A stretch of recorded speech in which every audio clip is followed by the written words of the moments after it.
I have really learned a lot from President Duvall and continue to reach out to him from time to time on issues of importance.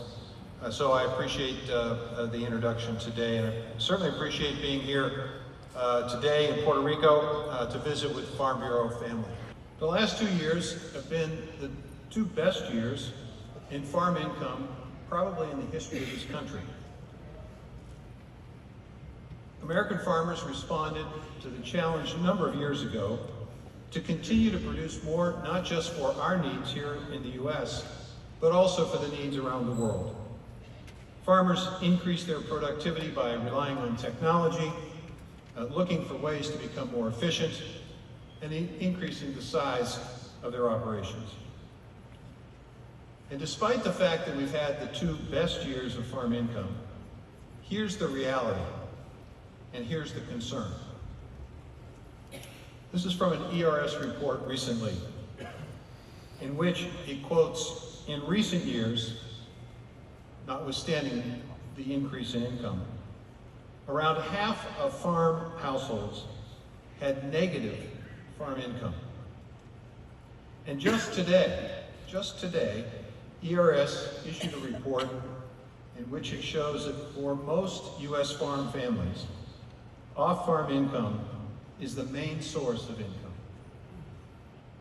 When I think about the challenges you faced, the extraordinary productivity that you've been engaged in, and the fact that a significant percentage of farmers yet today, even in the face of record income, face challenges, it takes me back to a quote that is one of my favorite quotes from President Lincoln, who established the Department of Agriculture in 1862.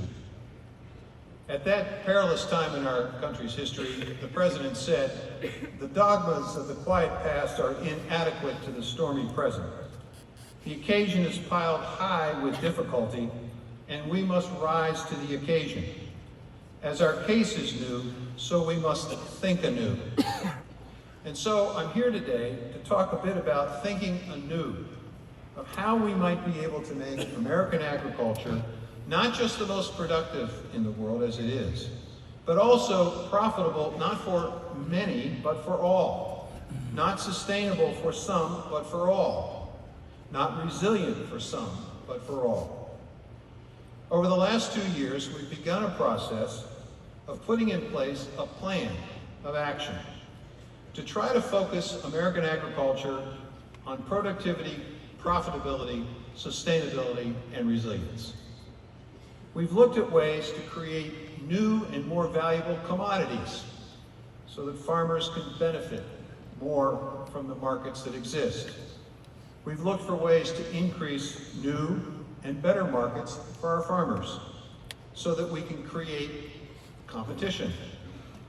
We've looked for ways in which we can encourage and increase the number of revenue streams available to farmers so that they not only can benefit from the sale of crops or the sale of livestock, but that they have other additional revenue streams available to them.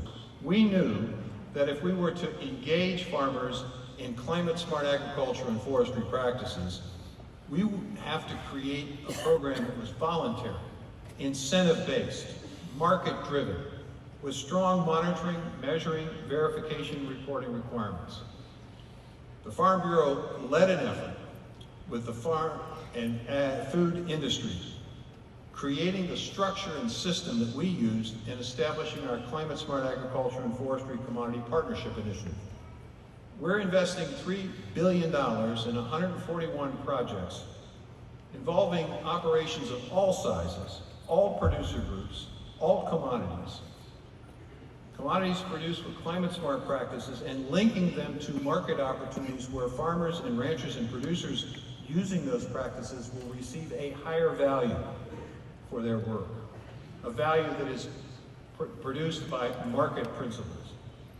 We've seen extraordinary partnerships developed here, including the Farm Bureau, with environmental groups and conservation groups and universities, with food companies, with retailers, all designed to create an opportunity for farmers, ranchers, and producers to benefit.